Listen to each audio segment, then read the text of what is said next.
ప్రతిధ్వనికి స్వాగతం. రాష్ట్ర ప్రభుత్వం తీసుకున్న ఒక కీలక నిర్ణయం, ఒకే ఒక్క అడుగు ఇప్పుడు తెలంగాణలోనే కాదు దేశవ్యాప్తంగా చర్చనీయాంశమైంది. ఔటర్ రింగ్ రోడ్డుకు ఆనుకుని ఉన్న 27 పట్టణ స్థానిక సంస్థలను గ్రేటర్ హైదరాబాద్లో విలీనం చేయాలని కేబినెట్ ఇచ్చిన ఆమోదం నగర భవిష్యత్తును కొత్త దిశగా మలుపు తిప్పనుంది. మహానగర అభివృద్ధి మొత్తం ఒకే వేగంలో సాగాలి, అందరికీ పౌర సేవలు సమన్వయంతో అందాలి, అన్ని విషయాల్లో నగరం ఒకేలా కనిపించాలి. ఇదే విస్తరణ లక్ష్యం అని సర్కార్ చెబుతోంది. మరి తాజా నిర్ణయం అమల్లోకి వస్తే హైదరాబాద్ ఎలా మారుతుంది? కొత్త హద్దులు నగరానికి ఎలాంటి అవకాశాలు తెస్తాయి? అనుకున్న లక్ష్యం చేరాలంటే అధిగమించాల్సిన సవాళ్లేంటి? ఇదే అంశంపై ఈరోజు ప్రతిధ్వనిలో చర్చిద్దాం. చర్చలో పాల్గొంటున్న వారు సిహెచ్ రామచంద్రారెడ్డి గారు, క్రెడాయి జాతీయ సంయుక్త కార్యదర్శి, డాక్టర్ కరణం ప్రసాద్ గారు, క్రియోటో సొల్యూషన్స్ సిఎండి అండ్ పట్టణ ప్రణాళిక నిపుణులు, అలాగే బండారు రామ్మోహన్ రావు గారు, పట్టణాభివృద్ధి వ్యవహారాల నిపుణులు. అందరికీ నమస్తే అండి. రామచంద్రారెడ్డి గారు, మీతో ముందుగా స్టార్ట్ చేద్దాం. ఔటర్ వరకు నగర పరిధిని విస్తరిస్తూ రాష్ట్ర ప్రభుత్వం తీసుకున్న నిర్ణయం హైదరాబాద్ మహానగర ముఖ చిత్రాన్ని అసలు ఎలా మార్చబోతోందంటారు? Definitely it is better decision, అంటే మంచి డిసిషన్ మేడం. ఎందుకంటే యాక్చువల్గా ఏంటంటే ఇప్పుడు ఇంతకుముందు హెచ్ఎండిఏ, జిహెచ్ఎంసి, డిటిసిపి, ఇట్లా డిటిసిపి అంటే అవుట్ ఆఫ్ ఇది ఉన్నది అనుకోండి, హెచ్ఎండిఏ పరిధిలో ఉండేది. అట్లాంటప్పుడు ఏంటంటే డిఫరెంట్ పర్మిషన్స్ అంటే ఇప్పుడు జిహెచ్ఎంసీలో కొన్ని రూల్స్ ఫాలో కావడము, హెచ్ఎండిఏలో కొన్ని రూల్స్ ఫాలో కావడము, ఇట్లాంటి కన్ఫ్యూజన్ ఉండేది ఎవరికైనా, డెవలప్ చేసే వాళ్ళకైనా కానీ అదర్వైజ్ ఇది. అండ్ మనకంటే మామూలుగా కూడా మీకు ఏంటంటే అంటే ఎగ్జిక్యూషన్ సైడ్ లో కూడా కొన్ని ఇబ్బందులు అయ్యేది. అండ్ మనకు అంటే మామూలుగా చెప్పాలంటే ఇప్పుడు ఈ అంటే యూనిఫైడ్ కోడ్ గురించి కూడా స్టేట్ గవర్నమెంట్ ఆలోచిస్తుంది. కాబట్టి ఇవన్నిటిని తీసుకొచ్చి, ఇవన్నీ ఆల్రెడీ మాస్టర్ ప్లాన్స్ లో ఉన్నాయి, డిఫరెంట్ మాస్టర్ ప్లాన్స్ లో ఉన్నాయి. డిఫరెంట్ మాస్టర్ ప్లాన్స్ లో డిఫరెంట్ వాటికి అంటే ల్యాండ్ యూజెస్ డిఫరెంట్ ఉన్నాయి. అవన్నిటిని యూనిఫైడ్ ల్యాండ్ యూజ్ తీసుకొచ్చేసేసి అండ్ అంటే మాస్టర్ ప్లాన్ కూడా తీసుకొచ్చేసేసి డెవలప్ చేసినప్పుడు యూనిఫామ్ డెవలప్మెంట్ వస్తుంది. కాబట్టి definitely it is welcoming decision. Prasad గారు, మరి విస్తరణతో హైదరాబాద్ దేశంలోనే అతిపెద్ద మహానగరంగా అవతరిస్తుంది అంటున్నారు. ఈ మెగా సిటీ హోదా నగరానికి ఎలాంటి సానుకూలతలను ఇస్తుందంటారు?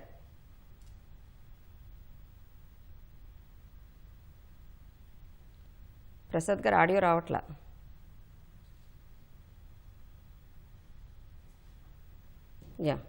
మళ్ళీ వస్తా సార్. బండారు గారు, 27 మున్సిపాలిటీలు విలీనం చేస్తూ తీసుకున్న నిర్ణయానికి ప్రభుత్వం చెబుతున్న ప్రధాన కారణం ఈ విస్తరణతో పాటు మెరుగైన వసతులు, ఏకరూప డెవలప్మెంట్ అని. అంటే వాటి ప్రాధాన్యత ఏంటండి? మీకు అట్లాగే ప్రసాద్ గారికి అట్లాగే మిగతా నమస్కారం. 2 నిమిషాలు మాట్లాడుకోవాలి. రామచంద్ర రెడ్డి గారు కూడా 2 నిమిషాలు మాట్లాడుకోవాలి. దీన్ని మొదలు ఆహ్వానిస్తున్నాను నేను, ఎందుకంటే పట్టణ రంగ విస్తరణ నిపుణులుగా ఆహ్వానిస్తున్నాను. సమస్యలు కూడా ఉంటాయి. ఆహ్వానించడంలో వాడు చెప్తున్న కారణాలు 3 ఉన్నాయి. ఒకటేమో మీరన్న పట్టణ అభివృద్ధి మొత్తం ఏకరూపంగా ఉండాలి, 2 సమన్వయం కూడా ఉండాలి. ఇప్పుడు ఏమైంది, 20 మున్సిపాలిటీలు వేరు, 7 కార్పొరేషన్లు వేరు, ఒక జిహెచ్ఎంసీ వేరు. దీని కొంచెం చరిత్ర మనం ఒకసారి వెనక్కిపోతే ఏమైందంటే, ఈ నిర్ణయానికి ముందు 84 గ్రామ పంచాయతీలను మొన్నటిదాకా, అంటే మనకు సర్పంచ్ పదవులు మొన్నటిదాకా పంచాయతీల పదవి కాలం 2024 జనవరి 31 కాగానే ఒక మంచి పని చేసింది. ఏంటంటే ఆ పంచాయతీలను 84 మున్సిపాలిటీలను పంచాయతీలను ఈ మున్సిపల్ కార్పొరేషన్లలో మున్సిపాలిటీలు విలీనం చేశారు. లేకపోతే మన ఎన్నికలకు చిక్కు వచ్చేది. ఎందుకంటే సర్పంచ్ పదవులకు మళ్ళీ ఎన్నికలు వస్తే, ఎన్నికలు పెట్టిన అనుకోండి మళ్ళీ వాళ్ళు ఓటుకు వెళ్ళేవారు. కనుక అది మొదలు చేసింది, మొదటి చర్య. రెండోది, అంతకంటే ఒకసారి ముందుకు పోతే మనకు ఎంసీహెచ్లు 3 ఉండే గతంలో. హైదరాబాద్ మున్సిపల్ కార్పొరేషన్ వేరే ఉండే, సికింద్రాబాద్ వేరే ఉండే, అంతకుముందు చాదర్కట్ కూడా వేరుగా ఉండే. అవన్నీ కలిపి మనకు ఎంసీహెచ్ గా చేశారు. ఎంసీహెచ్ తర్వాత ఏం చేసిండ్రు, మనకు జిహెచ్ఎంసీ అనే క్రమంలో 12 మున్సిపాలిటీస్ గతంలో కలిశారు. అప్పుడు కూడా ఈ సమస్య ఫేస్ చేసినాం మనం. 12 మున్సిపాలిటీలో ఉమ్మడి మెదక్ జిల్లా 2, రంగారెడ్డి జిల్లాలో 10 కలిపి 12 చేశారు. అప్పటికి ఒక రకంగా చెప్పాలంటే 1 కోటి జనాభా చేరుకుంది అప్పటికి. ఇప్పుడు అవి కాకుండా 20 మున్సిపాలిటీలు 7 కార్పొరేషన్లు కలపడం ఆహ్వానించదగ్గది. ఔటర్ రింగ్ రోడ్ దరిదాపులు చుట్టూ ఉన్న గట్కేశ్వరం ఉందనుకోండి, ఆల్మోస్ట్ బయటే ఉంటుంది, కానీ ఔటర్ రింగ్ రోడ్ కలుపుకొని ఉంటుంది. ఒక నిజాంపేట లాంటిది, ఇట్లాంటివి లోపలికి ఉంటాయి. కనుక ఈ 20 మున్సిపాలిటీలు 7 కార్పొరేషన్లు కలపడం వల్ల విస్తృతంగా బృహత్ హైదరాబాద్ నగరంగా ఉంటుంది. 170 లక్షల మంది, ఆల్మోస్ట్ ఆల్ తెలంగాణ మొత్తం జనాభాలో 45% ఇక్కడే ఉంటుంది. సగం కంటే తక్కువ 40% జనాభా 1,70,00,000 మంది వరకు అవుతా అంటున్నారు. కనుక ఏకరూప అభివృద్ధి ఒకటి. రెండోది, మనకు ప్రజా సౌకర్యాలు, అంటే మనకు 22 రేడియల్ రోడ్స్ ఏది మనకు ఔటర్ రింగ్ రోడ్ నుంచి లోపలికి వచ్చే రోడ్, వాటి డెవలప్మెంట్. అట్లాగే కొంత కష్టం ఉంటుంది, పన్నుల బాధ ఉంటుంది ప్రజలకు. ఒక గ్రామ పంచాయతీ ఉన్న దానికి మున్సిపాలిటీలు కలిపితే మున్సిపాలిటీ చేయడం వల్ల పనులు ఎక్కువైతాయి. అక్కడి నుంచి మన కార్పొరేషన్ చేస్తే ఇంకొంచెం పనులు ఎక్కువైతాయి. ఇప్పుడు మనకు బృహత్ హైదరాబాద్ తీసుకుంటున్నారో గ్రేటర్ హైదరాబాద్ లో పూర్తిగా పనుల రేటు ఎక్కువ ఉండొచ్చు, కానీ భూముల రేటు పెరుగుతాయి కదా. చూస్తున్నాం కదా, నిన్ననే చూసాం మన కోకపేటలో 136.5 కోట్లకు ఎకరం అమ్ముడు పోయింది కదా. భూముల రేటు కూడా అదే రకాలు పెరుగుతాయి. దీనిలో ఏమైందంటే పర్యావరణ రీత్యా గానీ కొంచెం ఆలోచన చేసి దీన్ని ఎట్లా చేద్దాం, ఔటర్ రింగ్ రోడ్ లోపల బయట కూడా పరిశ్రమ ఏర్పాటుకు మొన్ననే హిల్ట్ పాలసీ వచ్చింది.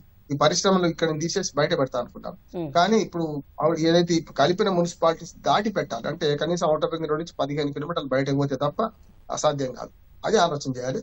పట్టణాభివృద్ధిలో కీలకమైన సమస్యలు ఏమొస్తాయంటే ఇప్పుడు కలపడం ఎంత మంచిదో కలపడం వల్ల కొత్త సమస్యలు కూడా కొన్ని వస్తాయి. ఎందుకంటే మనకు చాలా వెనుకబడిన ఇప్పుడు ఏవైతే మున్సిపాలిటీలో సౌకర్యాలు సరిగ్గా లేవు, రోడ్డు చిన్నగా ఉన్నాయి, దాన్ని బట్టి పెద్దగా చేయాల్సి వస్తుంది. మున్సిపల్ రూల్స్ ప్రకారం ఒక రకంగా రోడ్లు తీయాల్సి వస్తుంది, రేపు జిహెచ్ఎంసీ పరిధిలోకి చేరినాక ఇంకో రకంగా రోడ్లు తీయాల్సి వస్తుంది. అట్లాంటి హైదరాబాద్ నగరం అద్భుతంగా ఉంది, చూస్తున్నాం కదా. హైదరాబాద్ నగరం మధ్యాహ్నం ఉన్న మన జూబ్లీ హిల్స్ ఎన్నికలు జరిగితే బోరబండ, మనకు రహమత్ నగర్ చూసి అక్కడ స్లమ్ ఏరియాలు ఉన్నాయి కదా, ఇక్కడ ఉంటే అక్కడ ఉంటాయి.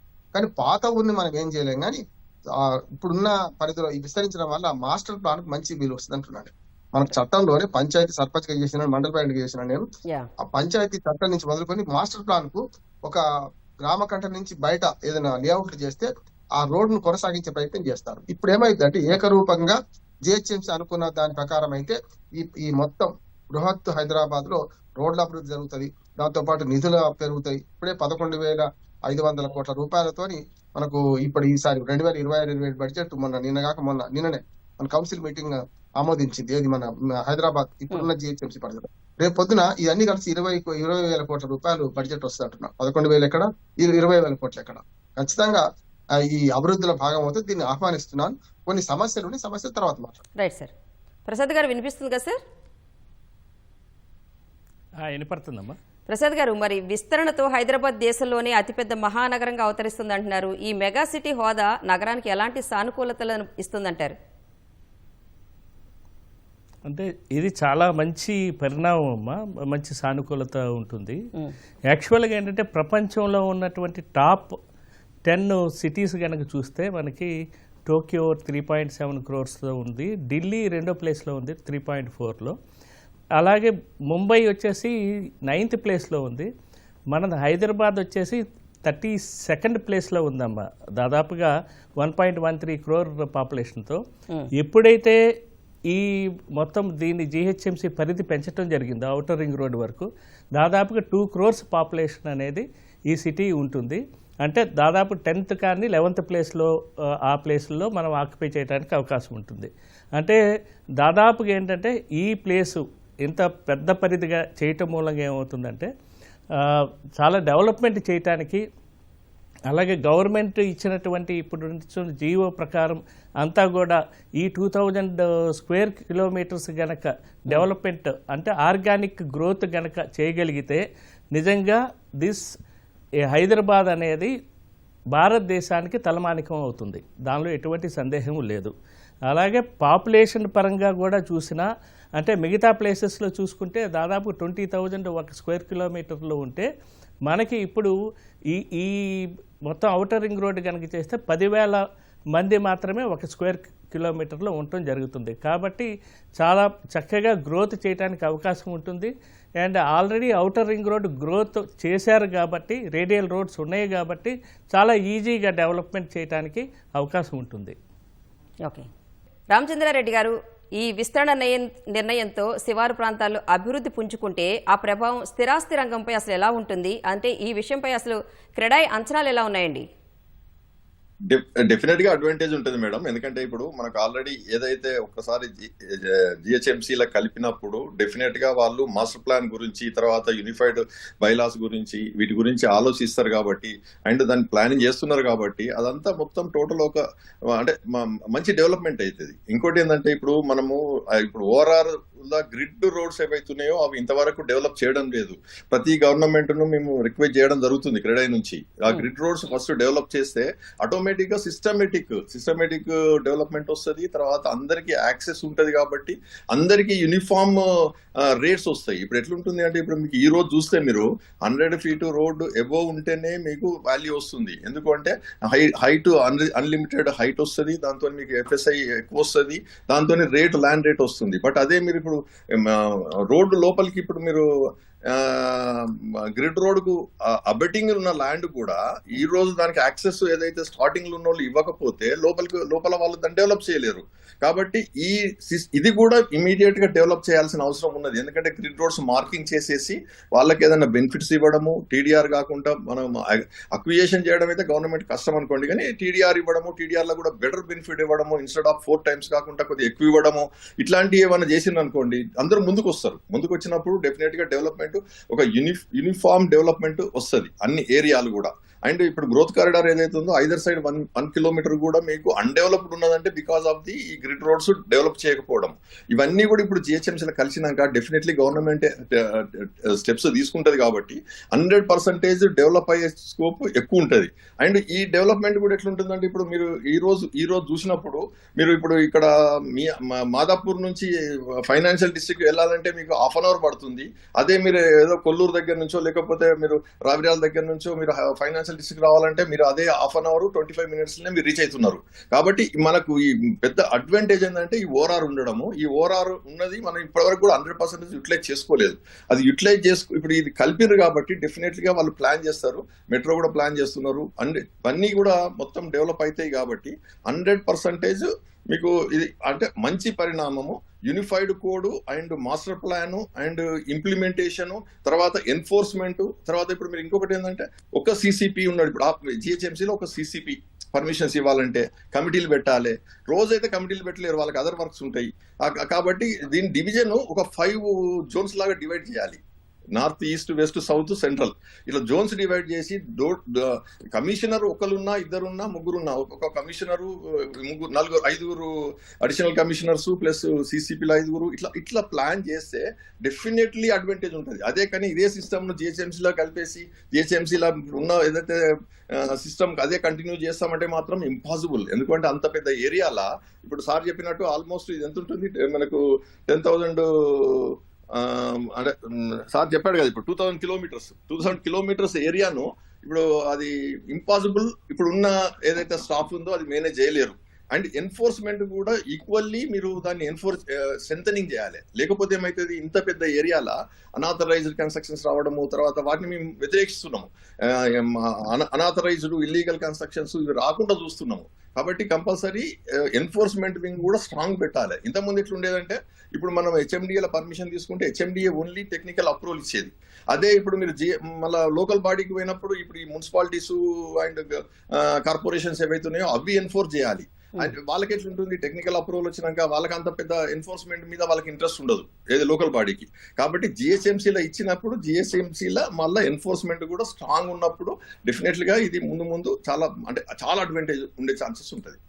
అంటే మీరు చెప్పినట్టు సార్ ఇందాక జిహెచ్ఎంసీ పరిధిలోకి ఔటర్ రింగ్ రోడ్ ప్రాంతాలు తీసుకొచ్చినా కూడా ఇప్పటికే మీరు చెప్పినట్టు ఇందాక కోకాపేట, ఫైనాన్షియల్ డిస్ట్రిక్ట్ ఈ ఏరియాలు చూసుకుంటే అవి ఇప్పటికే ఆల్రెడీ డెవలప్ అయిపోయి ఉన్నాయి కదా. డెవలప్ అనేది పెట్టేటప్పుడు ఫోకస్ ఎటు సైడ్ పెట్టాలంటారు? న్యాచురల్ కదా మేడం, అందుకోసమే మొత్తం ఆల్ సైడ్స్ పెట్టమంటున్నాం. ఇప్పుడు సీఎం గారు కూడా అనౌన్స్ చేసిండ్రు ఏది 900 acres ఏదైతే ఇప్పుడు ఫ్యాబ్ సిటీస్ ఉందో దాన్ని ఐటీ పార్క్ పెడతా అంటున్నారు. తర్వాత ఇప్పుడు ఆల్రెడీ ఫాక్స్కాన్ వస్తున్నది, ఆ ఏరియాలు అట్లా డెవలప్ అవుతాయి. తర్వాత ఇప్పుడు అటు సైడ్ కూడా ఇప్పుడు కొంపెల్లి సైడ్ కూడా ఐటీ పార్కులు వచ్చేటట్టు దాని మీద కనెక్టివిటీ చూసుకొని ఆ ఐటీ పార్కులు అట్లా డెవలప్ చేసిన అనుకోండి యూనిఫామిటీ వస్తుంది. ఇప్పుడు మీకు కోకాపేటలో 137 కోట్లు లేకపోతే 177 కోట్లు ఇది ఉన్నది, మరి కొంపెల్లి పోతే మీకు ఆ రేట్ ఉండదు కదా. అది కూడా ఏంటంటే యూనిఫామ్ డెవలప్మెంట్ తీసుకొచ్చినప్పుడు even Patancheru, north, south, even west and south west ఈ కార్నర్లు కూడా మీరు కాన్సన్ట్రేట్ చేస్తే యూనిఫామ్ రేట్ వచ్చినప్పుడు ఏమైందంటే అఫోర్డబిలిటీ పెరుగుతుంది. ఇప్పుడు ఓన్లీ కోకాపేటు ఇప్పుడు ఓన్లీ జస్ట్ వెస్టే డెవలప్ అవుతున్నది.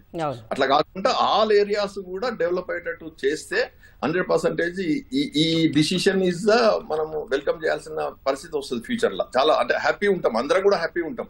అంటే సార్ చెప్పినట్టు ఇప్పుడు మనకు మున్సిపల్ అంటే ట్యాక్సెస్ పెరుగుతాయి, కరెక్టే పెరుగుతాయి 100%. ఇప్పుడు ట్యాక్స్ పే చేసినందుకు ఫెసిలిటీస్ ఇస్తే ట్యాక్స్ పే చేసినందుకు ఎవ్వరు బాధపడడం లేదు. 100% ట్యాక్సెస్ పే చేస్తారు అండ్ ఫెసిలిటీస్ మాత్రం ప్రొవైడ్ చేయాలి. ఎందుకంటే ఆ ట్యాక్స్ కలెక్షన్ మాత్రం 100% ఆ ఏరియా డెవలప్మెంట్ కు మీరు ఖర్చు పెట్టినప్పుడు మనకు ప్రాపర్ డెవలప్మెంట్ కూడా వస్తుంది. ఎందుకంటే ఇప్పుడు రోడ్లు వేయాలంటే మేము మొత్తం గ్రిడ్ రోడ్లు వేయాలంటే హ్యూజ్ ఎక్స్పెండిచర్. దానిలో ఏంటంటే డెవలప్మెంట్ వచ్చినప్పుడు మీరు ఆ డెవలప్మెంట్ ఏదైతే డెవలప్మెంట్ ఛార్జెస్, బెటర్మెంట్ ఛార్జెస్ ఇవన్నీ కూడా మీరు అదే ఏరియాలో ఇన్వెస్ట్ చేస్తే డెఫినెట్ 100% మీకు మంచి అంటే ప్రోగ్రెస్ ఉంటుంది, మంచిగా రేట్స్ కూడా. ఇప్పుడు మీరు ఏమైతుంది కోకాపేట ఈ ఏరియానే కాన్సన్ట్రేట్ చేస్తున్నారు చూడండి. నార్సింగి నుంచి కోకాపేట వరకే మీకు మొత్తం కాన్సన్ట్రేషన్. బట్ ఇది దాటినాక ఇప్పుడు ఇది వచ్చింది. ఇప్పుడు కిస్మత్పురా, బండ్లగూడ, తర్వాత ఈ ఏరియాలు వస్తున్నాయి. దీని తర్వాత మళ్ళీ 111, దాని తర్వాత ఇప్పుడు మళ్ళీ తుక్కు కూడా అవన్నీ వస్తున్నాయి. కానీ అంటే ఇట్లా మీరు ఇట్లా డెవలప్ కాకుండా ఆల్ ఏరియాస్ డెవలప్ అయ్యండి యూనిఫామ్ గా. ప్రసాద్ గారు, ఇప్పుడు ప్రభుత్వం జిహెచ్ఎంసీకి బృహత్ హైదరాబాద్ ఆర్థికంగా ఎలాంటి ప్రయోజనాలు వెసులుబాట్లు ఇవ్వచ్చు? అంటే రుణాలు, వివిధ ప్రాజెక్టులకు నిధుల సేకరణ అనేది అసలు ఎలా మెరుగుపడుతుందంటారు? యాక్చువల్గా అంటే మొత్తం తెలంగాణలోనే హైదరాబాద్ ఎకనమిక్ పవర్ హౌస్ కింద కన్సిడర్ చేయబడుతుంది. అంటే మొత్తం మెయిన్ ఇన్కమ్ అంతా కూడా ఇక్కడే వస్తుంది. కాబట్టి ఇక్కడ డెవలప్మెంట్ చేయటం మూలంగా ఏమవుతుందంటే దాదాపుగా ఇప్పుడు ఉన్నటువంటి 2 కోట్ల మంది ప్రజానికం నెక్స్ట్ 30 yearsకి వచ్చేసరికి 3,25,00,000 వరకు అసెస్మెంట్ చేయటం జరుగుతుంది. ఇంతమందికి అంటే మొత్తం అకామిడేషను, అలాగే ట్రాఫిక్ ట్రాన్స్పోర్టు, అలాగే మొత్తం ఆల్ ఎమ్యూనిటీస్ సర్వీస్ లెవెల్స్ కనుక ఇంప్రూవ్ చేయాలంటే హ్యూజ్ ఇన్వెస్ట్మెంట్ అవసరం ఉంటుంది. కాబట్టి అన్ని రుణాలు ఇవ్వటానికి చాలా బ్యాంకులు ఉంటాయండి. జపాన్ బ్యాంక్ ఉంది, జైకా ఫండింగ్ ఉంది, ఏడీబీ ఉంది, వరల్డ్ బ్యాంక్ ఉంది, అలాగే ఏఐబి ఉంది. ఇంటర్నేషనల్ బ్యాంక్స్ అన్నీ కూడా, ఇంటర్నేషనల్ ఫండింగ్ ఏజెన్సీస్ అన్నీ కూడా ఇలాంటి సిటీస్కి గ్యారంటీగా రుణాలు ఇవ్వటం అనేది జరుగుతుంది. ఫండ్ ప్రాబ్లం అనేది కొంచెం అంటే సెంట్రల్ గవర్నమెంట్ నుంచి కనెక్ట్ ఉంది కాబట్టి కొంచెం ఇబ్బంది అయినా సరే డెఫినెట్గా సస్టైనబుల్ సిటీ మోడల్లో ఇక్కడికి డబ్బులు రావడానికి అవకాశం ఉంది. అలాగే హ్యూజ్ ల్యాండ్ బ్యాంక్ ఇక్కడ గవర్నమెంట్ ఆఫ్ తెలంగాణ దగ్గర ఉంటుంది కాబట్టి దాన్ని మానిటైజ్ చేసినా సరే రుణాలు తెచ్చుకోవడానికి అవకాశం ఉంటుంది. అంటే ఈ సిటీకి సంబంధించిన అడ్వాంటేజెస్ అండి. అంటే జైకా ఫండింగ్ చేసింది, వాళ్ళకి కొత్త ఏమి కాదు. Outer ring road JICA funding చేసింది. ఏఐబి వాళ్ళు వాటర్ సప్లై ప్రాజెక్ట్ చేశారు. అలాగే వరల్డ్ బ్యాంక్ వాళ్ళు వాటర్ సప్లై ప్రాజెక్ట్ చేశారు. మూసీ రివర్ కన్జర్వేషన్ కూడా అదర్ కంపెనీస్ ఏడీబీసీ ఇవన్నీ చేస్తున్నాయి. సో కాబట్టి అన్ని ఇంటర్నేషనల్ ఫండింగ్ ఏజెన్సీస్కి హైదరాబాద్ మీద చాలా అవగాహన ఉంది. ఇక్కడ వాళ్ళు ఇన్వెస్ట్మెంట్ కనుక చేస్తే ఎటువంటి ప్రాబ్లం లేదనేది వాళ్ళకి భరోసా అయితే ఉంటుందండి. సో కాబట్టి ఈ జిహెచ్ఎంసీ కానీ గవర్నమెంట్ ఆఫ్ తెలంగాణ కానీ దీన్ని డెవలప్ చేయడానికి ఎటువంటి ఆర్థిక ఇబ్బందులు కూడా ఉండే అవకాశాలు లేవు. అలాగే మెట్రో రైలు ఒకటి నిజంగా మెట్రో రైల్ని చాలా సెకండ్ ఫేజు ఇవన్నీ కూడా తీసుకెళ్ళటం, ఇవన్నీ ప్రణాళికలు రచించేసి ఉన్నాయి కాబట్టి ఇది చాలా ఈజీగా ఇవన్నీ కూడా ఫండింగ్ తెచ్చుకోవడానికి అవకాశం ఉంటుంది. సార్, అంటే పెట్టుబడులు వస్తున్నాయి, కంపెనీలు వస్తున్నాయి, రుణాలు కూడా బాగానే వస్తున్నాయి, కానీ ఇదంతా కూడా ఒక సైడ్ డెవలప్మెంట్గానే మారుతుంది. ఇప్పుడు మీరు చెప్పినట్టు మెట్రో ఇటు సైడ్కి తీసుకురావాలి, 4 వైపులా డెవలప్ అవ్వాలంటే ముందుగా ఈ సైడ్కి తీసుకురావాల్సిన ఇన్ఫ్రాస్ట్రక్చర్ ఏంటండి? వెస్ట్ సైడ్ కానీ ఇటు సౌత్ సైడ్ కానీ? సో అటువైపున ఆల్రెడీ మనకి ఇప్పుడు మచిలీపట్నం వైపుకి పోర్టుకి కనెక్టివిటీ కూడా విజయవాడ వైపుకి పెద్ద రోడ్స్ కనెక్టివిటీ ఉంటుంది. అలాగే నల్గొండ వైపున కూడా రోడ్డు కనెక్టివిటీ ఇవన్నీ కూడా చాలా పెద్ద 6 lane 8 lane high speed corridor అనేది కనెక్టివిటీ అక్కడ ఉంటుంది. అలాగే వరంగల్ కూడా చాలా కనెక్టివిటీ అటువైపున కూడా కనెక్టివిటీ రోడ్ అంటే యూనిఫామ్గా ఆల్రెడీ రోడ్డు నెట్వర్క్ పరంగా చాలా డెవలప్మెంట్ చేయడానికి ప్రణాళికలు అయితే అన్నీ ఉన్నాయండి.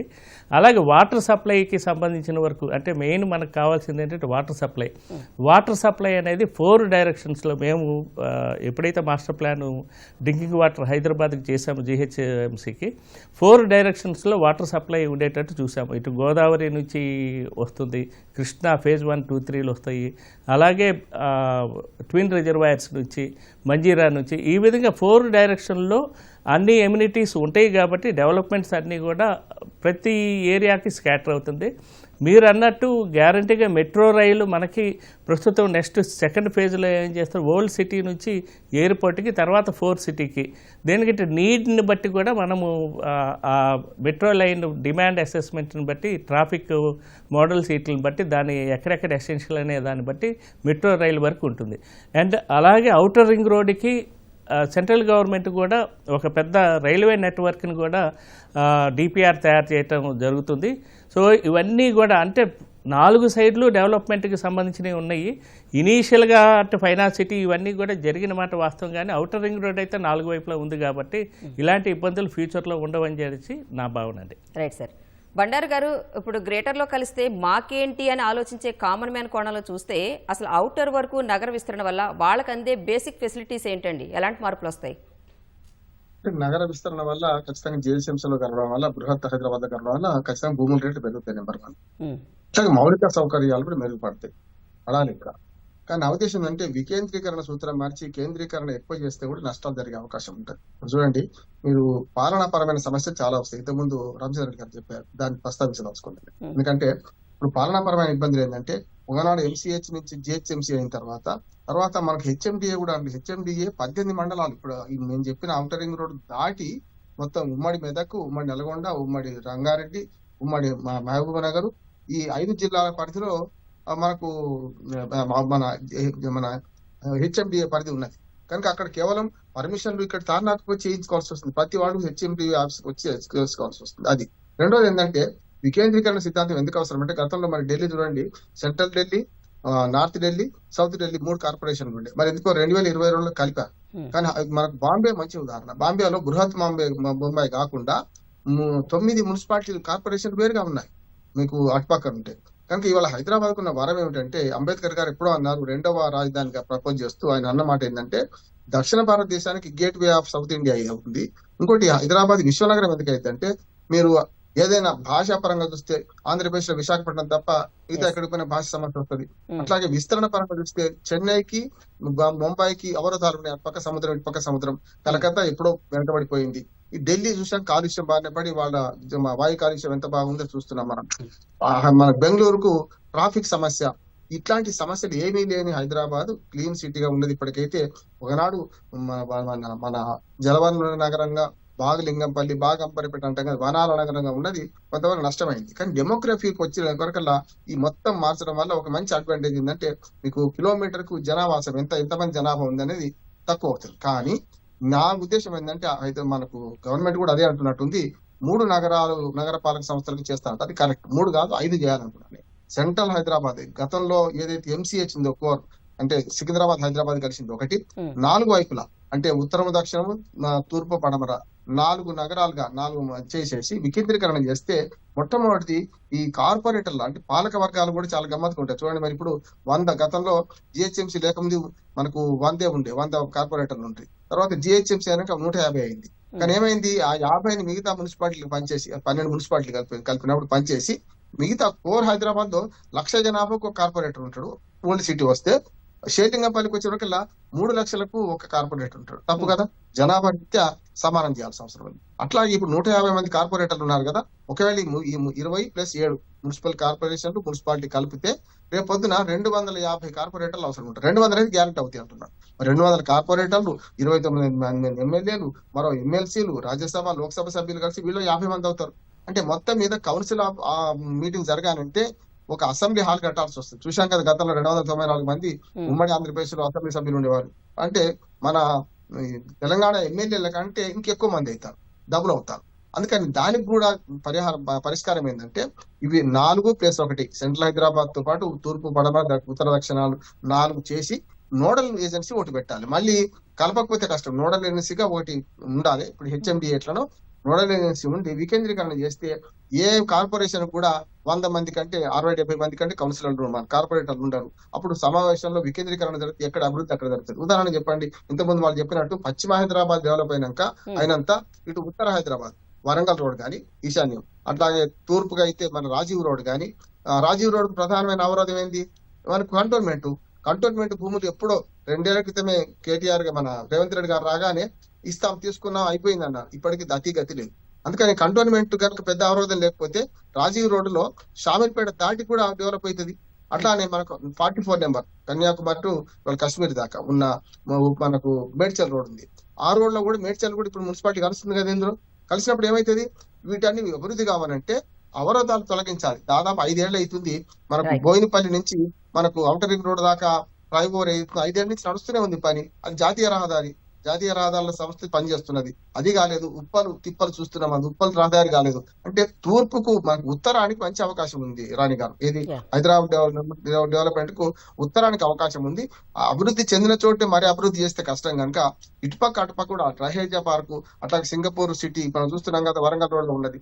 అట్లాగే తూర్పులో ఏమైతుందంటే మచిలీపట్నం రహదారితో పాటు ఇటీవల రేవంత్ రెడ్డి గారు ప్రతిపాదన చేసిందంటే మన ఏదైతే సిటీ నుంచి స్కిల్ సిటీ నుంచి మొదలు పెట్టి 8 లైన్ల రహదారి మచిలీపట్నం దాకా వేస్తామన్నారు. అది పడతల కాదు కానీ ఒక Right, sir. ఆలోచన అవుతున్నది కనుక ఇప్పుడు తూర్పు అట్లాగే ఉత్తర హైదరాబాద్ విస్తరించడం వల్ల మంచి అవకాశాలు ఉంటాయి. వికేంద్రీకరణ సూత్రం పాటించాలి, లేకపోతే డెమోగ్రఫీలో మార్పులు వచ్చి మరి ఇప్పటి అభివృద్ధి కంటే మన అభివృద్ధి వెనుకబడే ప్రమాదం కూడా ఉంది. అంటే Right. ఒకే వైపు అభివృద్ధి కాకుండా అంతటా సమగ్ర అభివృద్ధి కావాలంటే వికేంద్రీకరణ సూత్రం పాటించాలి, పాలక వర్గాలను వేరు ఏర్పాటు చేయాలి, 4 లేకుండా 5 కార్పొరేషన్లు విభజించాలి. అప్పుడు మాత్రమే సాధ్యం అవుతాడు. Right sir. రామచంద్రారెడ్డి గారు, ఇప్పటికే హెచ్ఎండిఏ పరిధిని విస్తరించింది ప్రభుత్వం. ఇప్పుడు ఔటర్ వరకు జిహెచ్ఎంసీ విస్తరిస్తోంది. అలానే మెట్రో విస్తరణ, ఎస్ఆర్డిపి, భూగర్భ విద్యుత్ రైలు, అంటే ఇవన్నీ కూడా రేపటి హైదరాబాద్ను అసలు ఎలా ఆవిష్కరించకపోతున్నాయంటారు? Definite madam. ఇప్పుడు ఇవన్నీ సిస్టమేటిక్ డెవలప్మెంట్ అయితే ఇప్పుడు అండర్ గ్రౌండ్ కేబుల్, ఇప్పుడు మీరు ఒకసారి మనము ఏ రోడ్డుకు పోయినా గానీ, ఇప్పుడు మియాపూర్ రోడ్డు పోండి, మీరు గచ్చిబౌలికి పోండి, మొత్తం టోటల్ డెడికేటెడ్ లైన్స్ వేసేసి టోటల్ 100% పోల్స్ మీద మీకు అన్ని వైర్లే కనబడుతుంటాయి. ఈవెన్ రెగ్యులర్ మామూలు సప్లై వైర్స్ కాకుండా హెచ్టీ పోల్స్ మీద కానీ, ఎల్టీ పోల్స్ మీద కానీ ఆ డెడికేటెడ్ లైన్స్ ఒక్కొక్కరికి ఒక డెడికేటెడ్ లైన్ వేస్తే సిస్టమేటిక్. కాబట్టి అవన్నీ అంటే తీసుకురావాలి. ఇప్పుడు అండర్ గ్రౌండ్ కేబుల్ మొత్తం చేస్తామంటున్నారు, but it's not a simple thing, but it is a possible thing only. కాకపోతే ఏంటంటే దాన్ని సిస్టమేటిక్ వేలా ప్లాన్ చేసి తర్వాత ఇప్పుడు మనకు ఒక దగ్గర ఒక ఏరియాలో ఒక ఇప్పుడు నియోపోలిసే కడుతున్నారు. నియోపోలిస్ లో సపోజ్ 18,000 అపార్ట్మెంట్లు వస్తున్నాయి అనుకోండి, 18,000 20,000 అపార్ట్మెంట్లు వస్తున్నాయి. 20,000 అపార్ట్మెంట్ కు ఎంతైతే ఎలక్ట్రిసిటీ అవసరం ఉంటుందో ఎట్లయితే కంప్లీట్ చేసుకుంటే అట్లా అప్లై చేసిన వాళ్ళకి ఇవ్వకుండా మొత్తం టోటల్ కంప్లీట్ ప్లాన్ చేసేసి అందరికి ప్రొవిజన్ ఇచ్చి అందరి దగ్గర అమౌంట్స్ ప్రపోర్షనేట్ గా గవర్నమెంట్ ఇన్వెస్ట్ చేసి వాళ్ళ దగ్గర కలెక్ట్ చేసేటట్టు ఉండేది ఉంటే ఆ సిస్టమ్ అనేది డెఫినెట్ గా సక్సెస్ అవుతుంది. అట్లా కాకుండా ఎవరు వస్తే వాళ్ళకి మీరు కనెక్షన్ ఇస్తాను, తర్వాత మీద వాళ్ళు కూడా మీరు ఆ సబ్ స్టేషన్ నుంచి మొత్తం లైన్ తీసుకురండి, ఇట్లాంటి సిస్టమ్స్ తోనే మనకి ఇక్కడ ప్రాబ్లం వస్తున్నది. అదే వాటర్ కూడా అదే, మీరు ఎందుకంటే ఎవరికి వాటర్ కనెక్షన్ అప్లై చేస్తే వాళ్ళకే ఓన్లీ లైన్ 8 ఇంచ్ లైనా 12 ఇంచెస్ లైనా అని ప్రపోజ్ చేసేస్తున్నారు, దానికి వరకు ఇస్తున్నారు.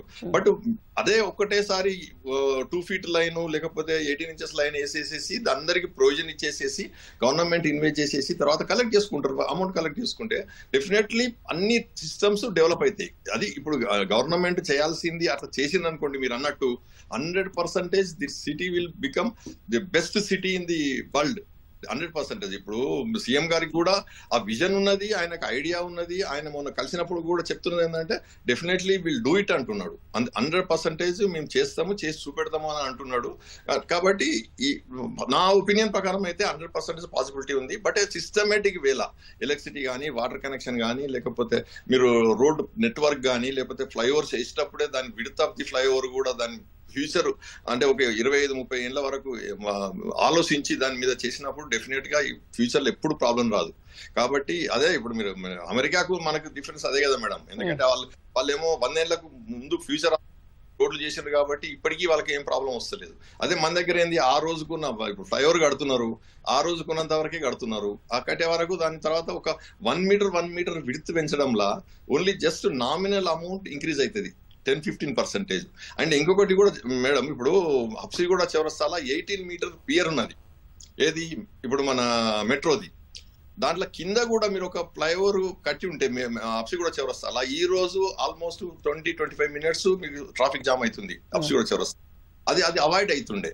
అంటే ఇట్లాంటివన్నీ ఆలోచించి చేస్తే డెఫినెట్ అవుతుంది. మీరు ఇప్పుడు ఏదైనా కానీ ఏదో ఎక్స్పాండ్ చేసినాము, మున్సిపాలిటీలో జిహెచ్ఎంసీలో కలిపేసినాము, అట్లా చేస్తే కాదు. కాబట్టి ఆయనకు ఉన్నది విజన్ ఉన్నది, ఆయనకు ఐడియా ఉన్నది, ఆయనకు ఎట్లా చేయాలన్నది తెలుసు. కాబట్టి డెఫినెట్ గా 100% సక్సెస్ అవుతుంది అనేది నేను అనుకుంటున్నాను మేడం. అంటే 2-3 సంవత్సరాల్లో కాకపోవచ్చు, ఇప్పుడు ఇనీషియల్గా స్టెప్ తీసుకుంటే 10 సంవత్సరాలకైనా అవుతుంది కదా సార్.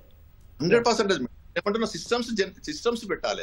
ఇప్పుడు సీఎం గారు కూడా ఒకటే చెప్తున్నారు కదా, పాత సీఎంలు కూడా విజన్ నుండి ఆలోచించిండ్రు, దాన్ని డెవలప్ చేసిండ్రు, ఆ సిటీ అందుకోసమే డెవలప్ అయింది, డెవలప్ అవుతూనే ఉంటుంది, ఫ్యూచర్ లో కూడా మేము అందరూ ఎవరు వచ్చినా కానీ దాన్ని కంటిన్యూ చేస్తారు అని చెప్తున్నారు. కాబట్టి అదే ఈ సిస్టమ్స్ మొత్తం టోటల్ తయారు చేసి పెట్టేసేసి, ఇప్పుడు మాస్టర్ ప్లాన్ ఉన్నది, మాస్టర్ ప్లాన్ లో మొత్తం టోటల్ మాస్టర్ ప్లాన్ చేయాలి. ఇప్పుడు గ్రిడ్ రోడ్స్ కూడా మీరు రోడ్డు ప్యాటర్న్ తయారు చేసి పెడితే, ఇప్పుడు గ్రోత్ కారిడార్ కు ఉన్న మిగతా ఏరియాకు డిఫరెన్స్ ఏంది madam? Only growth corridor grid roads ఉన్నాయి, 1/2 కిలోమీటర్ కు ఒక parallel road and 1 kilometre 1/2 kilometre ఒక ప్యారలల్, 1 కిలోమీటర్ ఒక ప్యారలల్, బోత్ సైడ్స్. తర్వాత వర్టికల్ టు ది ఓఆర్ఆర్ కూడా అన్ని రోడ్స్ ఫామ్ అంటే ప్లాన్ లా తయారు చేసి పెట్టారు మాస్టర్ ప్లాన్ లా. కాబట్టి అది డివైడ్ చేయలేరు, అది ఆ రోడ్స్ రావాల్సిందే. అట్లా వచ్చినప్పుడు అవుతుంది. మన మాస్టర్ ప్లాన్ మిగతా మాస్టర్ ప్లాన్ లో ఏమున్నది, మొత్తం టోటల్ ల్యాండ్ యూజ్ ఇచ్చేసారు. దాంట్లో మాస్టర్ ప్లాన్ లో కొన్ని రోడ్స్ నే వాళ్ళు వైడనింగ్ కానీ లేకపోతే ప్రపోజ్ చేశారు. అట్లా కాదు, అసలు యాక్చువల్గా ఏంటంటే రోడ్ ప్యాటర్న్ మొత్తం తయారు చేసి పెడితే definitely this city will become number 1 in the world. Right sir. Prasad గారు, ఇప్పుడు కొత్తగా విలీనమయ్యే 27 పట్టణ స్థానిక సంస్థల్లో అర్బన్ ప్లానింగ్ ప్రమాణాలు వేరువేరుగా ఉన్నాయి. వాటిని జీహెచ్ఎంసీ ప్రమాణాలకు స్థాయికి తేవాలంటే ఏం చేయాలంటారు? ఇక్కడ యాక్చువల్గా అండి, లాస్ట్ టైం మనం ఎంసీహెచ్ నుంచి జిహెచ్ఎంసీకి వచ్చినప్పుడు కూడా మేము సేమ్ ఇన్ఫ్రాస్ట్రక్చర్ మాస్టర్ ప్లాన్లో భాగంగా వాటర్ సప్లైకి మొత్తం చేయటం జరిగింది. ఇక్కడ వచ్చేసరికి ఇది దాదాపుగా 2000 స్క్వేర్ కిలోమీటర్స్ ఏరియా కాబట్టి ఇన్ఫ్రాస్ట్రక్చర్ మొత్తం ఏంటి, రోడ్స్ కానీ, వాటర్ సప్లై కానీ, సేవర్ కానీ, అలాగే గ్రీన్ అండ్ బ్లూ కానీ, డిగ్ ఫ్రీ సిటీ కాన్సెప్ట్, ఇందాక అండర్ గ్రౌండ్ కేబుల్స్ అన్నారు కదా, అది డిగ్ ఫ్రీ కాన్సెప్ట్ కానీ, ఇవన్నీ కూడా మనం కన్సిడర్ చేయాల్సి వస్తుంది వీటిలో మౌలిక సదుపాయాల్లో. దేనికంటే ఈ రోజు కూడా మనం చూస్తే సర్వీస్ లెవెల్ బెంచ్ మార్క్స్ అంటాం. అంటే కోర్ మున్సిపాలిటీ ఎంసీహెచ్గా ఉన్నటువంటి 100% ఏరియా డెవలప్ అయితే యూజీడీ నెట్వర్క్ అంతా 100% ఉంటుంది. అండ్ వేరాజ్ 12 మున్సిపాలిటీస్, ఎర్లియర్ 12 మున్సిపాలిటీస్ వాటిలో ఇంకా కూడా 100% అండర్ గ్రౌండ్ డ్రైనేజ్ ఫెసిలిటీస్ ఇప్పటి వరకు కూడా కాలేదు. ఇది కాకుండా ఇప్పుడు 2000 స్క్వేర్ కిలోమీటర్స్ అనేసరికి ఇట్స్ రియల్లీ ఒక పెద్ద కాన్సెప్ట్ మాస్టర్ ప్లాన్ తయారు చేయాలి.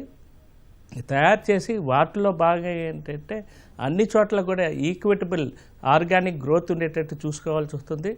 డిగ్ ఫ్రీ సిటీ అనేది నిజంగా అది ఛాలెంజ్ టాస్క్. ఇప్పుడు అమరావతిలో డిగ్ ఫ్రీ సిటీ చేశారు, ఇది యూనివర్సల్ సిటీ కింద కన్స్ట్రక్ట్ చేశారు. కాబట్టి హైదరాబాద్లో కూడా ప్రతిదీ కూడా మనము గ్రీన్ అండ్ బ్లూ అనుకోండి, మనకి ఆల్రెడీ 2000 రిజర్వాయర్ సిస్టమ్స్ మనకి హైదరాబాద్ ఏరియాలో ఉన్నాయి. దాదాపు జిహెచ్ఎంసీ ఏరియా కాకుండా అవుటర్ రింగ్ రోడ్ వరకు కూడా మోర్ దాన్ 3000 లేక్స్ ఉన్నాయి. అవన్నీ ఇంటిగ్రేట్ చేసుకోవాలి. ఇంటిగ్రేట్ చేసుకొని గ్రీనింగ్ డెవలప్ చేయాలి. గ్రీన్ అండ్ బ్లూ అట్లీస్ట్ 15% ఉండాలి. రోడ్లు కూడా దాదాపుగా మనకి 12% ఏరియా మాత్రమే ఉంది. దాన్ని 15 to 20% రోడ్స్ అనేది మనం ఇంక్రీజ్ చేయాల్సి వస్తుంది. అలాగే ఇంటెలిజెంట్ ట్రాఫిక్ మేనేజ్మెంట్ సిస్టమ్ అనేది స్ట్రిక్ట్గా ఇంప్లిమెంట్ చేయాలి. AI based traffic management systems అనేది ఇంప్లిమెంట్ చేయాలి. అంటే పీస్ మిల్ బేసిస్లో ఎక్కడైతే అవసరమో అక్కడ చేయటం కాదు, మొత్తం కాంప్రహెన్సివ్గా ఈ 2000 స్క్వేర్ కిలోమీటర్స్లో చేయాల్సి వస్తుంది. అలాగే వాటర్ సప్లైకి సంబంధించిన వరకు కూడా దాదాపుగా మనకి ఈ రోజు వరకు కూడా 2560 MLD water supply treatment facilities మాత్రమే ఉన్నాయి. ఎప్పుడైతే ఈ 2000 స్క్వేర్ కిలోమీటర్స్ ఉన్నాయో దానికి డబుల్ అవుతుంది. అంటే 5379 MLD వాటర్ మనం తీసుకురావాలి ఈ హైదరాబాద్కి, అంటే 4 సోర్సెస్ నుంచి. దాంతోపాటు దాదాపుగా సీవేజ్ ట్రీట్మెంట్ ప్లాంట్స్ 80% కనుక తీసుకున్నా సరే మనము దాదాపుగా 2600 ఎస్టీపీ కెపాసిటీస్ మనం డెవలప్ చేయాల్సి వస్తుంది. ఇప్పటి వరకు మనం 670-700 MLD వరకు ఉంది, ఇంకొక 1200 అలాగే కన్స్ట్రక్షన్లో ఉన్నాయి. అంటే చాలా గ్యాప్ అనేది ఉంటుంది. ఇవన్నీ కూడా మనము డెవలప్మెంట్లో ఈ మాస్టర్ ప్లాన్తో పాటు కాన్సెప్చువల్ డిజైన్ రిపోర్ట్స్ అన్నీ కూడా తయారు చేసుకోవాల్సి వస్తుంది. అలాగే నెక్స్ట్ వచ్చేసి సాలిడ్ వేస్ట్ కూడా మనకి చాలా ఛాలెంజెస్ ఉన్నాయి. ట్రాఫిక్ అండ్ ట్రాన్స్పోర్ట్ విషయంకి వచ్చేసరికి అంటే ఇది హైదరాబాద్ని ఏ కాన్సెప్ట్లో తీసుకున్నారంటే గవర్నమెంట్ మాకు అర్థమైంది దీనిలో ఇది కోర్ అర్బన్ ఏరియా కింద తీసుకున్నారు. దాని తర్వాత అవుటర్ రింగ్ రోడ్ వచ్చేసి సెమీ అర్బన్ ఏరియా, తర్వాత రూరల్ ఏరియా కింద మొత్తం మన తెలంగాణని 3 డివిజన్స్గా చేసుకున్నారు. కాబట్టి ఇవన్నీ కూడా ఇంటిగ్రేట్ చేసుకొని అన్నిటికి అనుసంధానం చేసుకుంటే దాదాపుగా నెక్స్ట్ 30 ఇయర్స్కి వచ్చేసరికి 3.25 crore పాపులేషన్ ఈ సిటీలో ఉండటానికి అవకాశం ఉంటుంది. అంటే దాదాపుగా మనం ప్రపంచంలో ఉన్న టాప్ సిటీస్కి దగ్గరికి 5వ స్థానంలోనో 6వ స్థానంలోకి వస్తాం. అంటే ఎంత ఎమ్యూనిటీస్ మనం ప్రొవైడ్ చేయాల్సి వస్తుంది, ఎంత వాటర్ తీసుకురావాలి, అలాగే రీసైకిల్ రీయూజ్ తీసుకొని, అంటే చాలా ఉంటుందండి. ఇది అంత ఈజీగా చేసేది కాదు. దాదాపుగా ఒక 4-5 సంవత్సరాలు మాస్టర్ ప్లాన్ చేసి దాన్ని స్ట్రిక్ట్గా డిపిఆర్లు తయారు చేసి ఇంప్లిమెంట్ చేయడానికి టైం పడుతుంది, సిస్టమేటిక్గా చేయడానికి. దాని తర్వాత ఫేజ్డ్ మేనర్లో ఇవి ఇంప్లిమెంట్ చేసుకుంటూ వెళ్ళాల్సి వస్తుంది. ఇమీడియట్, ఇంటర్మీడియట్ ఇది అండ్ ఫైనల్లో ఇవి ఈ 3 స్టేజెస్లో చేసుకొని 30 ఇయర్స్కి మనం ప్లాన్ చేసుకొని చేయాల్సి వస్తుంది. Right sir. బండారు గారు, ఇప్పుడు పెద్ద నగరాల ప్రయోజనాలతో పాటే కొన్ని సవాళ్లు కూడా ఉంటాయి. ఇందాక మీరు అన్నారు వికేంద్రీకరణ చేయాలి, సెంట్రల్ సిటీయే కాకుండా 4 జోన్లుగా చేయాలి, కార్పొరేషన్లు పెట్టాలి, నోడల్ ఏజెన్సీ కూడా ఉండాలని. అంటే వాటిల్లో అసలు జిహెచ్ఎంసీ పరిస్థితులను బట్టి చూస్తే ఈ విషయాలు ఇంకా ఏం చేయాల్సి ఉంటుందంటారు? రాణి గారు, ఇప్పటికే మనకు లంగ్ స్పేస్ తక్కువైంది. గత ప్రభుత్వం ఒకసారి మనకు ఇందిరా పార్క్ దగ్గర ఉన్న ఎన్టీఆర్ మైదాన్ని ఏదో బిల్డింగ్స్ ఇస్తామంటే మేమందరం 3 రోజులు రిహార్దీక్ష చేసినా కూడా పార్టీలకు అతీతంగా, పార్టీలకు సంబంధం లేదు. కనుక నేను ఏమంటున్నానంటే లంగ్ స్పేస్ సంగతి ఏంటి అంటున్నాను. హైదరాబాద్ నగరానికి ఒక వెంగళరావు పార్కు, ఒక బ్రహ్మానంద రెడ్డి పార్కు, దూలపల్లి అడవి సంరక్షణ కేంద్రం, ఇవన్నీ ఉండడం వల్ల కనీసం లంగ్ స్పేస్ ఉంటుంది. కానీ ఇప్పుడు వచ్చే ప్లేస్ ను సరిగ్గా వినియోగించుకుంటే, రేడియల్ లోడ్స్ ను సరిగ్గా చేసుకొని, రోడ్లు కూడా ఇప్పుడు మన కోకాపేట ఆ ప్రాంతంలో ఎప్పుడైతే ఖాళీ ప్లేస్లన్నీ మనకు అప్పుడు కాంతిశికుల భూములు, రకరకాల ప్రభుత్వ భూములు, హైదరాబాద్ కు ఒక అడ్వాంటేజ్ రాణి గారు, అసలు అప్పుడెప్పుడు పాకిస్తాన్ వెళ్ళిపోయిన వాళ్ళ భూములు, కాంతిశికుల భూములు చాలా ఉన్నాయి మనకు, ఎనిమీస్ ప్రాపర్టీస్ అంటారు. వాటితో పాటు ఇప్పుడు ఏదైతే ఉత్తర నగరంలో ఉత్తర దిక్కు చూసుకుంటే చాలా మనకు గవర్నమెంట్ ల్యాండ్స్ అందుబాటులో ఉన్నాయి. ఇప్పుడు వాటిని ఏం చేయాలి? పార్కులుగా మార్చాలి, లేకపోతే రోడ్ల డెవలప్మెంట్ చేయాలి. ప్రతి రోడ్డుకు మీరు ఒక గేటెడ్ కమ్యూనిటీస్ పెద్ద సమస్య అవుతుంది. 100 కిలోమీటర్లు గేటెడ్ కమ్యూనిటీ తీసుకుంటారు, 100 ఎకరాలు తీసుకొని వెనక రోడ్లు లేకుండా చేస్తారు. ఇంతకుముందు రామచంద్ర గారు ప్రస్తావించారు. ఎందుకంటే వెనక్కి పోవడానికి రోడ్ లేకపోతే ఆ వెనక డెవలప్మెంట్ కాదు, అట్లాగే ఉంటది కదా. అంటే ఒక 50 ఎకరాలు డెవలప్ చేస్తున్నారంటే ఇటుపక్క అటుపక్క కనీసం 100 ఫీట్ రోడ్ వెనక విడిచిపెట్టాలి. అప్పుడు ఏమైతే ఈజ్మెంట్ రైట్స్ కింద కూడా పనికొస్తుంది. నేను అడ్వకేట్ చెప్తున్నాను, ఈజ్మెంట్ రైట్స్ ఉండాలి. వెనక వాడికి రోడ్డుకున్న వాడి బాగుపడి వెనక వాడు బాగుపడుకుంటే కష్టం కదా. అన్నిటికంటే ప్రభుత్వాలు శాశ్వతం, పార్టీలు శాశ్వతం కాదు. వీళ్ళు 3 ఏళ్ళు ఉండొచ్చు, 10 ఏళ్ళు ఉండొచ్చు, 20 ఏళ్ళు ఉండొచ్చు. హైదరాబాద్ నగరానికి రేపు నీటి సమస్య రాకుండా ఇప్పుడు 4 సోర్సులలో ఒక పెద్ద సోర్స్ మనకు అందుబాటులో ఉన్నది, దాన్ని ఉపయోగించుకోవాలి. గత ప్రభుత్వం కేసీఆర్ గారు బీఆర్ఎస్ ప్రభుత్వం ఉన్నప్పుడు, ముఖ్యమంత్రిగా ఉన్నప్పుడు మనకు కొండపోచమ్మ వరకు సాగర్ వరకు నీళ్లు వస్తున్నాయి కదా. కేశవాపూర్ అంటే జవహర్ నగర్ మనకు చెత్త డంపింగ్ యార్డ్ అంటే అందరికి గుర్తుంటది. దాని కొంచెం ఒక 5 కిలోమీటర్ల దూరంలో కేశవాపూర్ ను 15 టీఎంసీల దాంతో ఒక రిజర్వాయర్ ప్లాన్ చేశారు. మరి ఈ ప్రభుత్వం దాన్ని మళ్ళీ పట్టించుకోలేదు. దానివల్ల ఏమవుతుందంటే రేపు పొద్దున్న నీటి కష్టాలు వస్తే అవకాశం ఉంది కదా. దాంతో పాటు హైదరాబాద్ రింగ్ రోడ్ చుట్టూ ఈ నీటి పైప్ లైన్ అంటే ఎక్కడి నుంచి అయినా పెద్ద పైప్ లైన్ ఒకటి వేసుకుంటూ పోయింది అనుకోండి రింగ్ రోడ్ చుట్టూ, అప్పుడు మొత్తం అన్నిటికీ అంటే ఒక సోర్స్ ఆగిపోతే ఇంకో సోర్స్ తీయడానికి ఉంటది. ఇప్పుడు అంతేందుకు గోదావరి నుంచి ఒకే సోర్స్ అందుబాటులో ఎల్లంపల్లి నుంచి ఉంది. ఎల్లంపల్లి నుంచి మనకు మల్లన్న సాగర్, కొండపోచమ్మ సాగర్ ద్వారా నీళ్లు వచ్చేది హైదరాబాద్ కు మణిహారం లాగా ఉన్న ఏదైతే ఔటర్ రింగ్ రోడ్ ఉందో దానికి సంబంధించి నీటి సప్లై లోపల అంతా జిహెచ్ఎంసీ చూసుకోవాల్సిన అవసరం ఉంది. ఇంకొక మన వరం ఏంటంటే regional ring road. Semi urban గా ఉండేదేమో ఇక్కడికి వస్తే రీజనల్ రింగ్ రోడ్ ఇంకొక వరం. మనకు రీజనల్ రింగ్ రోడ్ హైదరాబాద్ ఇప్పుడు ఔటర్ రింగ్ రోడ్ కు మరొక 30 కిలోమీటర్ల దూరం నుంచి పోతుంది. ఇవాళ కొత్త ప్రతిపాదన కాదు. చెన్నారెడ్డి గారు ముఖ్యమంత్రిగా ఉన్నప్పుడే హైదరాబాద్ చుట్టూ 60 కిలోమీటర్ల దూరంలో ఉన్న అన్ని పట్టణాలను కలుపుతూ వేయాలని అప్పుడెప్పుడు ప్లాన్ చేశారు. ఇప్పటికైనా సహకారం కావాలని కోరుకుంటున్నాను. దాంట్లో ఏముందంటే రీజనల్ రింగ్ రోడ్ ను కూడా రీజనల్ రింగ్ రైలు కూడా ప్రణాళిక చేస్తున్నారు. కానీ ఇప్పుడు ప్రణాళికలు ఆకాశాన్ని అంటున్నాయి కానీ కాలు గడప దాటలేదు అంటున్నాను నేను. రీజనల్ రింగ్ రోడ్ మంజూరు ఎన్ని ఏళ్ళు అయింది? 10 ఏళ్ళు అయింది. 10 ఏళ్ళ నుంచి రీజనల్ రింగ్ రోడ్ ఎందుకు ముందు పట్టడం లేదు? మోడీ గారే వచ్చి వరమిచ్చిపోయారు కదా, ఎందుకు కావడం లేదు? అట్లానే మనకు రేడియల్ రోడ్స్ కూడా మనకు ఔటర్ రింగ్ రోడ్ వచ్చి దాదాపు 15 ఏళ్ళ నుంచి ఉపయోగంలో ఉంది కదా. మరి 15 ఏళ్ళ నుంచి ఉపయోగం మన రేడియల్ రోడ్స్ ఎందుకు డెవలప్ కావడం లేదు? అంటే ప్రభుత్వం దగ్గర చిత్తశుద్ధి లోపించింది అంటున్నాను. రేపు నీటి కష్టాలు రాకుండా ప్రణాళికబద్ధంగా నగరం అభివృద్ధి చెందకపోతే ఇప్పుడు మన చండీగఢ్ ఒక మంచి ఉదాహరణ. ఎందుకంటే ప్లేన్ పేపర్ లో మనం డ్రాయింగ్ చేసినట్టు.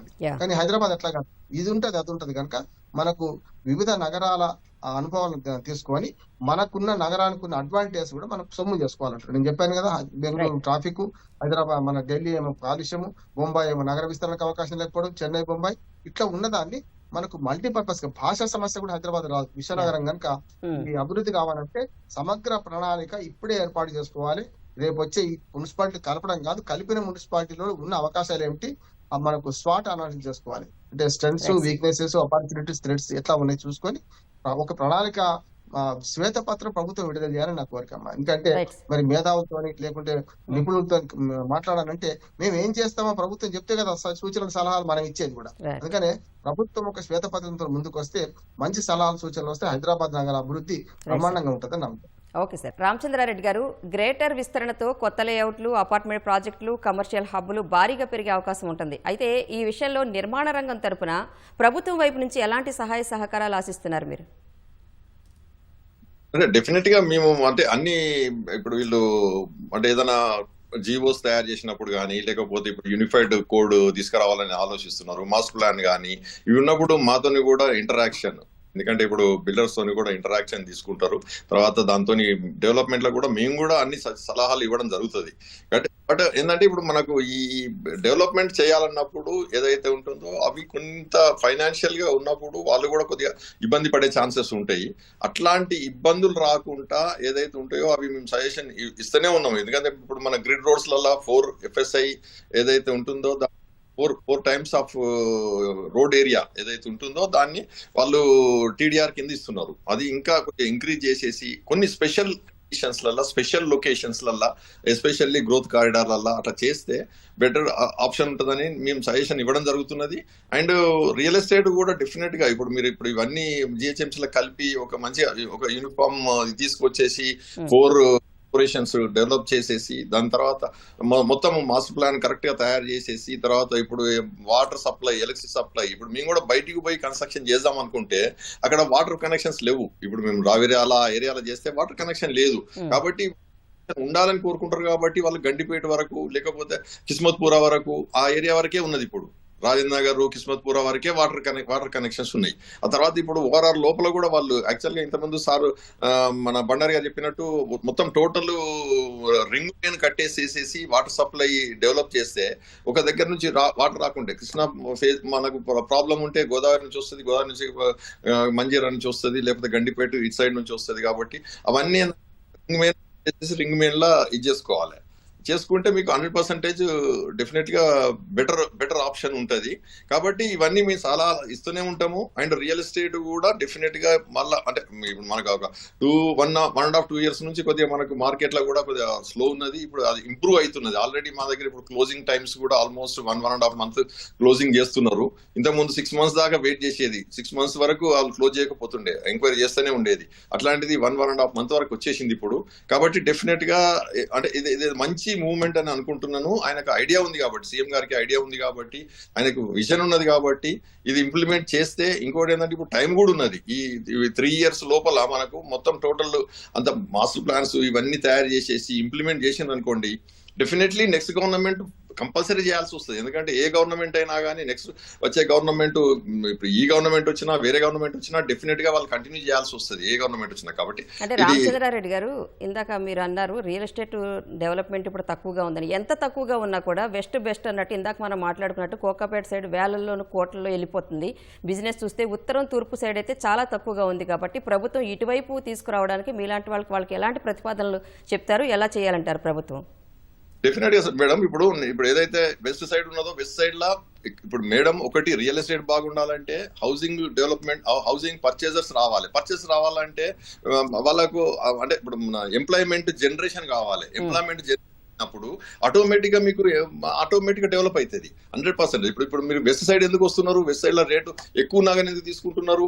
నియర్ టు ది వాళ్ళ వర్క్ స్టేషన్స్ కి దగ్గర ఉండాలని, వాళ్ళ ఆఫీసెస్ కి దగ్గర ఉండాలని. కాబట్టి 100% ఆ ఏరియాలో వాళ్ళు ఆప్ చేస్తున్నారు. కొద్దిగా రేట్ ఎక్కువ ఉన్నా కానీ ఇక్కడనే తీసుకుంటున్నారు. ఇప్పుడు ఓఆర్ఆర్ ఉన్నది కాబట్టి మీరు తెల్లాపూరు, పటంచేరు లేకపోతే ఇక్కడ వరకు కూడా పోతున్నారు, కొల్లూరు. ఇటు సైడ్ కూడా మీకు 100% రావిరాల అటు సైడ్ కూడా వెళ్తున్నారు. బట్ ఎందుకంటే ఈ మనకు మొత్తం టోటల్ ఏదైతే ఈ అంటే ఈ ఛాలెంజ్ ఉన్నదో ఆ ఛాలెంజ్ ఓవర్కమ్ కావాలి ఫస్ట్. ఎందుకు అంటే ఇప్పుడు మీరు మిగతా ఏరియాస్ కూడా డెవలప్ కావాలంటే దాని మీద చేయాలి. అందుకోసం ఇప్పుడు especially south side they are concentrating on the employment generation.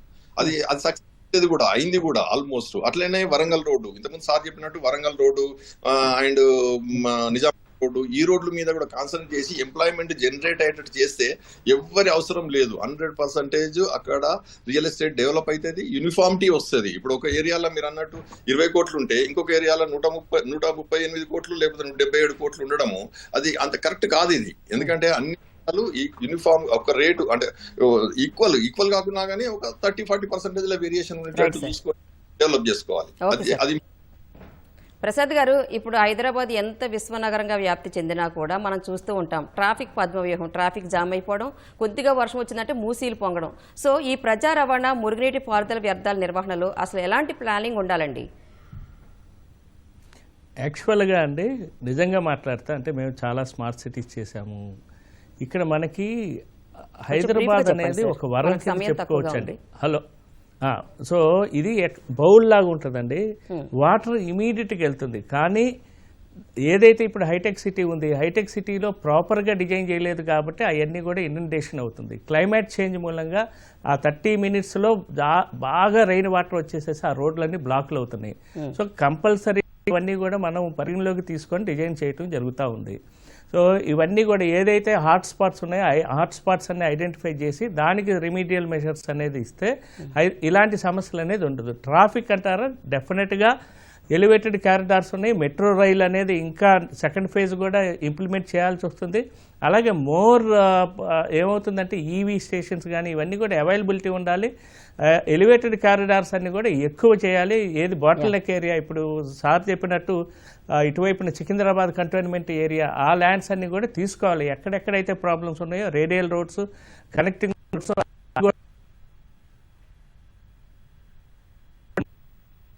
Solutions ఉన్నాయండి. మనకి హైదరాబాద్కి వెదర్ కండిషన్స్ బాగున్నాయి, స్లోప్ బాగున్నాయి, జియో టెక్నికల్ గా అన్ని పారామీటర్స్, పెద్ద పెద్ద బిల్డింగ్స్ కట్టుకోవటానికి కూడా. బండారు గారు, ఫైనల్ గా చెప్పండి, అధికారాలు వికేంద్రీకరణ చేయాలని చెప్పారు. వాటితో పాటు ఈ వనరుల పంపిణీ, పన్నుల వసూలు అనేది విధానం ఎలా ఉండాలండి? ఇప్పుడు కూడా చాణక్య నీతి ఏంటంటే రాణి గారు, పన్ను నొప్పి లేకుండా, అంటే ఈ పన్ను నొప్పి లేదు, ట్యాక్సెస్ నొప్పి లేకుండా పన్నులు వసూలు చేయాలి. సౌకర్యం ఇస్తే ఎవరైనా పన్నులు కట్టడం సిద్ధపడతారు. మేము కట్టే పన్నులకు మాకు అందే సౌకర్యాలకి లంకె అని ఉందంటే ఎవరైనా ప్రజలు పన్నులు కట్టడం ఇష్టపడతారు. కానీ లంకె లేకుండా పోతుంది. మేము కట్టే పనులు మా ఇంటి ముందర ప్రభుత్వం జరగాలి కదా, మా ఇంటి ముందర పనులు జరగాలి కదా, మా ఇంటి ముందు రోడ్డు బాగుపడాలి, మాకు మంచినీళ్ళు రావాలి, వీధి లైట్లు వెలగాలి, ఇవి కదా వాళ్ళ సౌకర్యాలు చూసేది. మేము పన్ను కడుతున్నాం, ఈ డబ్బంతా ఏ భోషాలలో పోతుందో తెలుస్తలేదనే ఒక ప్రజల భావన ఉంది. నిజం కూడా అది. అంటే అధికార కేంద్రీకరణ వల్ల, లేకుంటే పన్నుల కేంద్రీకరణ వల్ల జిహెచ్ఎంసీ బడ్జెట్ 11,000 కోట్ల రూపాయలు ఉండి కూడా మరి సామాన్యుడికి బాగుపడడానికి అవసరమైన మన రోడ్లు బాగుపడతలేవు కదా. కారణం ఏంటంటే ఎక్కడి డబ్బు అక్కడ, ఏ వార్డులో వసూలైన డబ్బులు అందులో 50% అక్కడ ఖర్చు చేసే వ్యవస్థ రావాలి. పట్టణాభివృద్ధి దానిలో మా సలహా ఏంటంటే ఎక్కడి డబ్బులు, మన ఇంటి ముందర పరిపాలన కంటి ముందు పాలన అంటాం, ఇంటి ముందు పాలన కంటి ముందు ప్రభుత్వం అంటాం. అంటే మనం కట్టే పన్నులలో సగం డబ్బులు మన వాడకట్టుకు, మనం కాలనీలో ఖర్చు అయితే అంటే ఎవరైనా కడతారు. కానీ మనం భోషాలలో పోసినట్టు పోస్తే, రాజుగారి భోషాలలో పాలు పోయాలని నీళ్లు పోయారంటే అతను నీళ్ళు పోసే ప్రయత్నం చేస్తారు. అంతిమంగా ఒక్క సూచన చేసి విడిచిపెడతారు. ఇవాళ కంటోన్మెంట్ రోడ్లు 2 రకాలు, ఒకటేమో రాజీవ్ రోడ్డు, రెండోది 44 నెంబర్. ఈ 2 పెద్ద అవరోధాలుగా ఉత్తర హైదరాబాద్ అభివృద్ధి కాకపోవడానికి ప్రధాన కారణం ఈ 2 రోడ్లు, ఈ 2 కంటోన్మెంట్ ఏరియాలు. వీటిని మొత్తం జనావాసాల నుంచి మొత్తం తీసేసి ఊరవతలకి, ఇక్కడ ఔటర్ రింగ్ రోడ్ దాటి కనుక మన ప్రయత్నం చేస్తే ఈ లంగ్ స్పేస్ వస్తుంది. అట్లాగే చాలా ప్రభుత్వ కార్యాలయాలు కానీ వాటికి ప్లేస్ లభిస్తుంది. గత 10 ఏళ్లుగా ఇది నానుతున్నది. Cantonment, Secunderabad cantonment, Bowenpally cantonment ఎత్తేసి వేరే ఊరవతలు తీసుకెళ్తే చాలా అభివృద్ధి జరిగే అవకాశం అవుతుంది అంటున్నాను నేను. Thank you so much sir. Ramachandra Reddy garu, Prasad గారు అండ్ రామ్మోహన్ రావు గారు ప్రతిధ్వని చర్చలో పాల్గొన్నందుకు. ఇది నేటి ప్రతిధ్వని. నమస్తే.